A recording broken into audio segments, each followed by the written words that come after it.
Hari ini saya akan berbagi dengan Anda 3 respons stoik untuk digunakan ketika seseorang mengangkat masa lalu Anda untuk melukai Anda. 3 hal untuk dikatakan, bukan dengan kemarahan, tetapi dengan ketenangan yang tak tergoyahkan. Respons pertama, iya, itu terjadi. Insting pertama dari ego kita seringkali adalah penolakan. Dalam situasi yang sulit, kita cenderung ingin melupakan, menghapus kenangan yang menyakitkan, atau bahkan berpura-pura seolah-olah hal itu tidak pernah terjadi. Namun dalam pandangan filosofi stoik, penerimaan merupakan bentuk pembebasan yang sejati.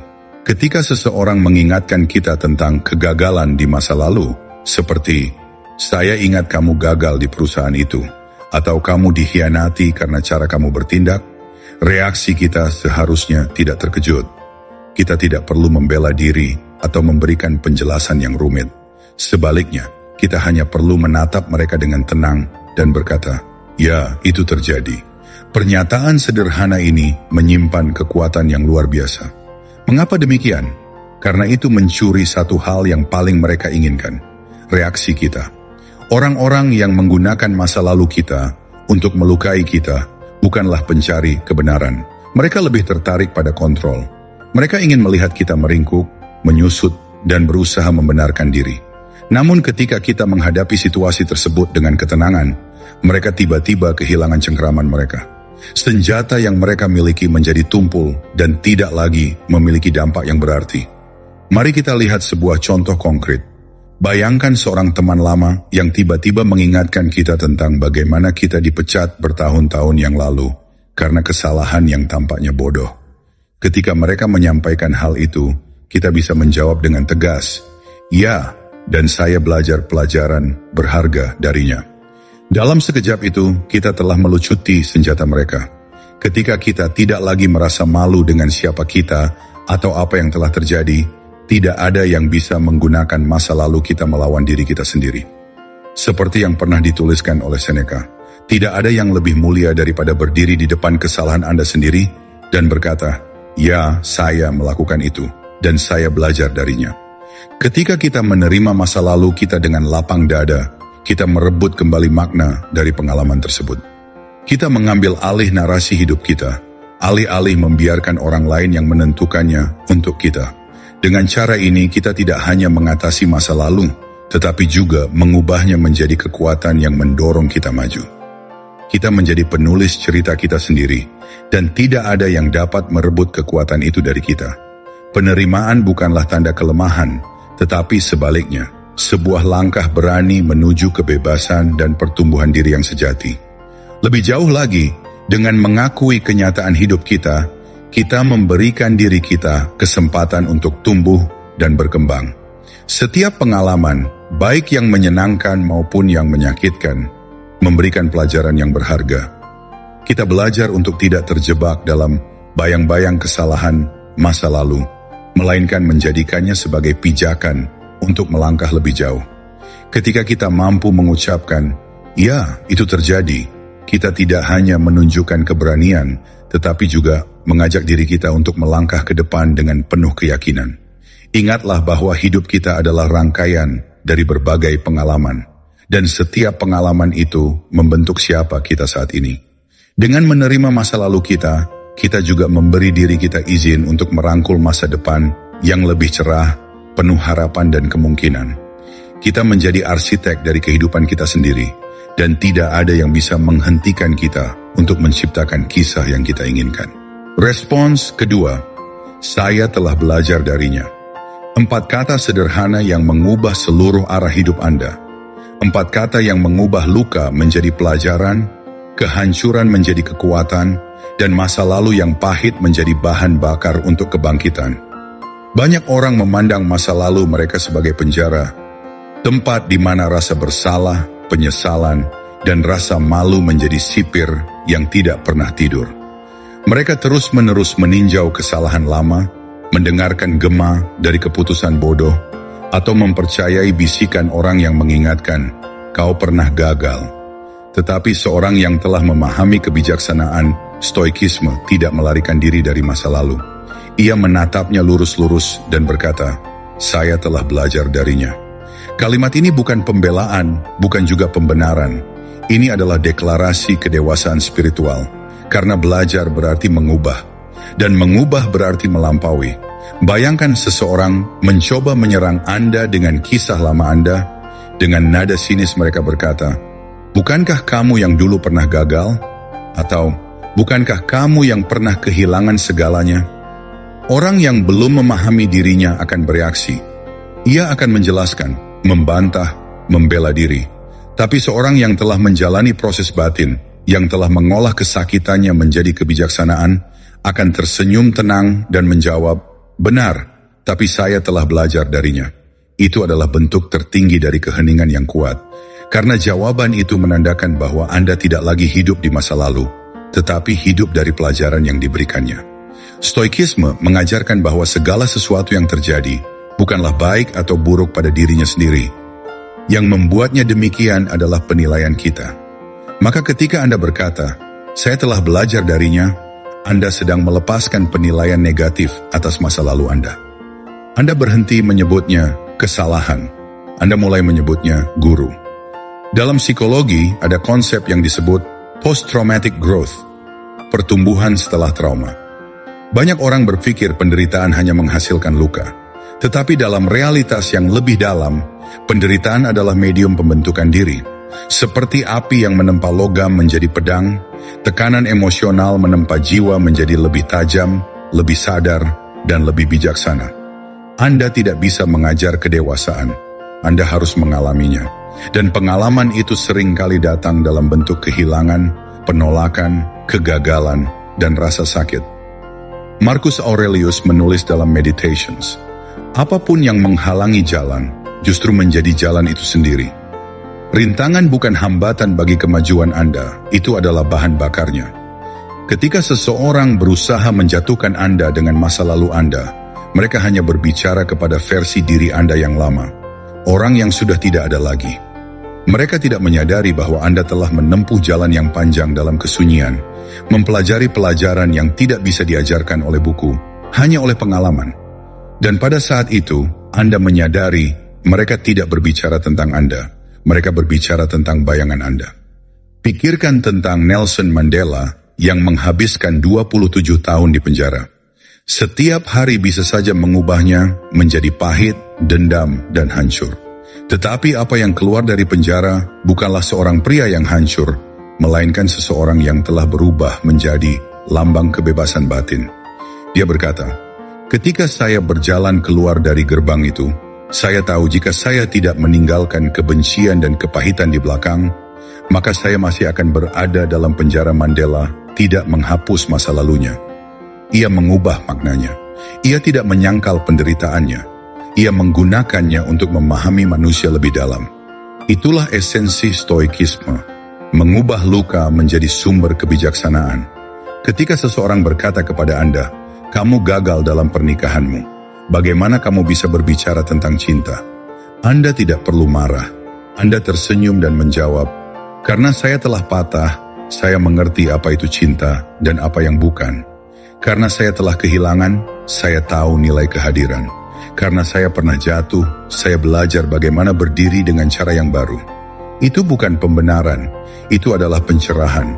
Karena cinta sejati bukan hanya tentang menemukan seseorang, itu tentang memahami diri sendiri di tengah kehilangan. Ada saat dalam hidup ketika Anda harus berhenti berdebat untuk membuktikan diri. Anda tidak perlu meyakinkan siapapun bahwa Anda telah berubah. Perubahan sejati tidak diumumkan, ia dipantulkan lewat ketenangan Anda, keputusan Anda, dan cara Anda merespons dunia. Epictetus pernah berkata, "Jangan menjelaskan filsafatmu. Jalani itu begitu juga dengan masa lalu Anda. Anda tidak perlu menjelaskan bagaimana Anda telah belajar. Jalani saja kebijaksanaannya. Ketika orang lain masih sibuk menilai bab lama Anda sudah menulis buku yang baru." Dalam psikologi eksistensial, ada gagasan bahwa manusia menemukan makna bukan meskipun penderitaan, tetapi melalui penderitaan. Viktor Frankl, seorang psikiater yang selamat dari kamp konsentrasi Nazi, menulis bahwa bahkan dalam situasi paling mengerikan, seseorang tetap memiliki kebebasan batin untuk memilih sikapnya terhadap penderitaan. Frankl tidak keluar dari kamp dengan kebencian, Ia keluar dengan pemahaman bahwa hidup tetap memiliki makna, bahkan di tengah kehancuran total. Ketika Anda berkata, "Saya telah belajar darinya," Anda sedang menegaskan kebebasan batin yang sama. Kebebasan untuk memaknai apa yang pernah menghancurkan Anda. Lihatlah bekas luka Anda. Bagi sebagian orang, itu hanya tanda dari masa lalu yang menyakitkan. Tetapi bagi Anda, itu adalah simbol kelahiran kembali. Tanda bahwa Anda telah bertahan, bahwa Anda telah berubah, dan bahwa Anda telah tumbuh. Retakan dalam hidup Anda bukan kelemahan. Di sanalah cahaya masuk. Setiap patah hati, setiap kehilangan, setiap kesalahan, semuanya adalah percakapan antara jiwa Anda dan kebijaksanaan yang menunggu untuk ditemukan. Jadi ketika hidup bertanya lagi, "Apakah kamu menyesal?" Anda bisa menjawab dengan tenang, "Saya tidak menyesal. Saya berterima kasih. Karena tanpa masa lalu itu, saya tidak akan menjadi saya yang sekarang." Ingat, tidak ada kebijaksanaan tanpa penderitaan, dan tidak ada pencerahan tanpa kegelapan. Stoikisme tidak mengajarkan kita untuk menghindari rasa sakit, tetapi untuk melihatnya dengan mata yang baru, mata yang penuh kesadaran, bukan penolakan. Anda tidak lagi bertanya, "Mengapa ini terjadi pada saya?" Anda bertanya, "Apa yang bisa saya pelajari darinya?" Dan saat Anda bisa mengucapkan kalimat itu dengan tulus, "Saya telah belajar darinya," Anda tidak lagi menjadi korban dari masa lalu Anda. Anda menjadi arsitek masa depan Anda. Itulah titik di mana jiwa berhenti bereaksi dan mulai menciptakan. Itulah seni tertinggi dari manusia yang telah bangkit, mengubah penderitaan menjadi kebijaksanaan dan kebijaksanaan menjadi kedamaian. Inilah kekuatan sejati dari stoikisme. Bukan untuk menjadi tanpa emosi, tapi untuk menjadi tuan dari emosi itu. Bukan untuk menghapus masa lalu, tapi untuk berdamai dengannya. Bukan untuk membalas dunia, tapi untuk memahami bahwa dunia hanyalah cermin dari keadaan batin kita. Jadi ketika mereka datang membawa bayangan masa lalu Anda, biarkan mereka melihat cahaya yang kini memancar dari dalam diri Anda. Dan cukup katakan dengan lembut, "Saya telah belajar darinya." Respons ketiga, mengapa Anda membahas ini sekarang?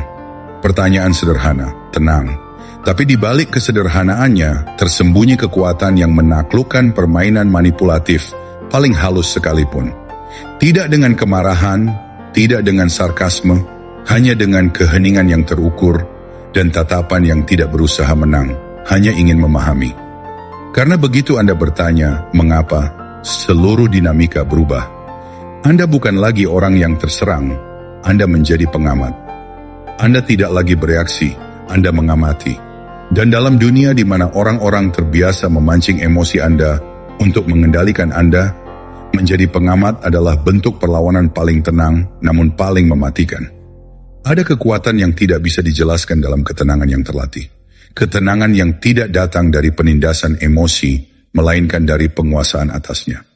Ketenangan yang berkata, "Aku tidak akan memberikan kendali atas pikiranku kepada siapapun." Stoikisme mengajarkan bahwa tidak ada yang benar-benar bisa melukai kita tanpa izin kita. Epictetus menulis, bukan hal-hal di luar diri kita yang menyakiti kita, melainkan penilaian kita terhadap hal-hal itu. Ketika seseorang mencoba menyerang Anda dengan masa lalu Anda, mereka menginginkan reaksi, bukan jawaban. Mereka ingin melihat Anda terbakar, karena bara yang mereka nyalakan hanya akan hidup bila Anda meniupnya dengan kemarahan. Tetapi saat Anda menjawab dengan tenang, "Mengapa Anda membahas ini sekarang?" Anda memadamkan api itu tanpa meniupnya. Anda membuat mereka mendengar gema dari pertanyaan itu di dalam pikiran mereka sendiri. Pertanyaan ini adalah cermin. Dan cermin tidak menyerang. Cermin hanya memantulkan. Ketika Anda mengangkat cermin itu di hadapan seseorang yang berniat menjatuhkan Anda, mereka akan melihat wajah mereka sendiri, bukan wajah Anda. Mereka akan melihat alasan tersembunyi di balik tindakan mereka. Apakah itu rasa iri, rasa bersalah, rasa tidak aman, atau mungkin keinginan halus untuk membuat Anda merasa kecil agar mereka bisa merasa besar? Tiba-tiba, percakapan itu bukan lagi tentang Anda. Sekarang, itu tentang mereka. Tentang motif yang bahkan mereka sendiri tidak sepenuhnya pahami. Dan disitulah kekuatan pertanyaan itu. Ia memaksa kesadaran untuk menatap bayangan yang biasanya dihindari. Dalam psikologi, ini disebut pembalikan fokus kesadaran. Orang yang menyerang Anda mencoba memindahkan pusat kendali dari dirinya ke Anda. Mereka ingin membuat Anda sibuk membela diri, sementara mereka bersembunyi di balik posisi sebagai penilai. Tetapi dengan satu kalimat, mengapa Anda membahas ini sekarang? Anda memutar kembali arah fokus itu. Sekarang mereka yang harus menjelaskan diri. Sekarang mereka yang merasa diamati. Dan yang lebih menarik, keheningan Anda setelah pertanyaan itu jauh lebih mengganggu daripada 1000 kata balasan. Karena dalam keheningan itu, mereka mendengar suara hati mereka sendiri. Sesuatu yang selama ini mereka tutupi dengan suara keras, tuduhan, dan pembenaran. Seseorang yang tenang tidak bisa dimanipulasi, karena manipulasi membutuhkan bahan bakar, reaksi emosional, kemarahan, rasa bersalah, rasa ingin membenarkan diri. Semua itu adalah energi yang bisa digunakan melawan Anda. Tetapi ketenangan, itu adalah dinding tak terlihat yang bahkan peluru kata-kata tidak bisa tembus. Marcus Aurelius pernah menulis, "Jika seseorang berbuat salah padamu, tanyakan pada dirimu, apa yang mendorongnya melakukannya? Begitu kau memahami alasannya, amarahmu akan menguap." Pertanyaan, mengapa Anda membahas ini sekarang? Adalah bentuk praktik kebijaksanaan itu. Anda tidak menolak untuk melihat kebenaran, Anda menolak untuk bereaksi secara buta. Anda memilih untuk mengerti, bukan untuk menghakimi. Dan disitulah letak kekuatan Anda, bukan pada kemampuan membalas, tapi pada kemampuan untuk tidak perlu membalas. Mereka yang menggunakan masa lalu Anda untuk menyerang, seringkali melakukannya karena tidak tahan dengan refleksi dari kesalahan mereka sendiri. Mereka belum berdamai dengan sisi mereka yang gelap, jadi mereka mencari cara untuk memindahkan bayangan itu kepada orang lain. Dalam dunia psikologis, ini disebut proyeksi. Ketika seseorang memindahkan rasa bersalah atau ketidakpuasan dirinya kepada Anda. Dan setiap kali Anda bereaksi dengan marah, Anda sedang mengonfirmasi narasi mereka. Tetapi ketika Anda tetap tenang, Anda membiarkan proyeksi itu jatuh ke tanah tanpa tempat untuk menempel.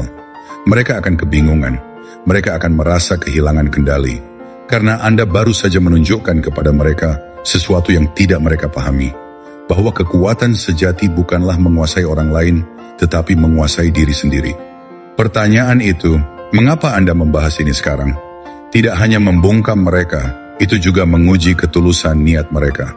Jika niat mereka tulus, mereka akan berhenti sejenak, merenung, mungkin bahkan merasa malu atas cara mereka mengatakannya. Tetapi jika niat mereka adalah melukai, mereka akan mulai gelisah, tersendat, dan kehilangan pijakan. Karena Anda telah menyingkap lapisan yang mereka sembunyikan di balik serangan mereka. Ketakutan. Ketakutan bahwa Anda telah berubah, sementara mereka tidak. Ketakutan bahwa Anda sudah sembuh, sementara mereka masih terluka. Epictetus pernah berkata, orang yang menyakiti orang lain adalah orang yang sedang terluka. Dan memang benar, orang yang damai tidak menyerang. Mereka yang menderita yang berusaha menularkan penderitaannya. Maka ketika seseorang membawa masa lalu Anda dengan niat menjatuhkan, jangan lawan dengan api. Lawan dengan cahaya kesadaran. Jangan marah. Tanyakan dengan lembut, mengapa Anda membahas ini sekarang? Biarkan kata-kata itu bergema. Biarkan mereka mendengar getarannya di hati mereka sendiri. Karena di saat itu, Anda sudah tidak bermain dalam permainan mereka lagi. Anda telah menciptakan permainan baru, permainan kesadaran, bukan ego. Anda sudah memindahkan pertarungan dari tingkat emosi ke tingkat kesadaran. Dan di medan itu, hanya mereka yang mengenal dirinya yang bisa bertahan. Ketenangan Anda adalah pelindung. Keheningan Anda adalah dinding baja. Tidak ada serangan yang bisa menembus orang yang tidak mencari pembenaran di luar dirinya. Ketika Anda memahami motif orang lain tanpa membiarkan motif itu mengacaukan jiwa Anda telah mencapai kebebasan sejati. Itulah stoikisme dalam bentuk paling praktisnya. Bukan teori tentang menahan emosi, tapi seni untuk tetap sadar bahkan di tengah badai. Dan ketika badai berlalu, Anda masih berdiri tegak. Bukan karena Anda berteriak paling keras, tetapi karena Anda paling tenang. Mengapa Anda membahas ini sekarang? Pertanyaan itu mungkin terdengar sederhana, tapi di dalamnya terkandung seluruh kebijaksanaan seorang filsuf, ketegasan seorang raja, dan ketenangan seorang jiwa yang telah berdamai dengan masa lalunya. Dengan satu kalimat, Anda tidak hanya membungkam manipulasi, Anda membangunkan kesadaran. Dan tidak ada kekuatan yang lebih besar dari itu.